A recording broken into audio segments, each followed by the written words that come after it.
Hello guys, welcome back to the channel. If your Steam downloads are slow, stuck, or not working properly, then clearing the Steam download cache is one of the quickest fixes you can try. First, open the Steam desktop client and make sure you are signed in. Now go to the top left corner and click on Steam. Then select Settings. In the Settings window, click on Downloads from the left sidebar. Scroll down and click on Clear Download Cache.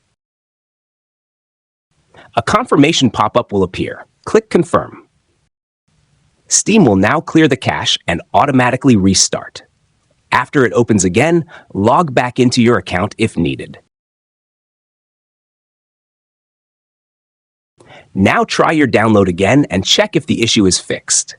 In many cases, this refreshes Steam's download system and solves download problems quickly. If this video helped you, make sure to like and subscribe for more Steam tutorials and quick fix guides. Thanks for watching, and I'll see you in the next one.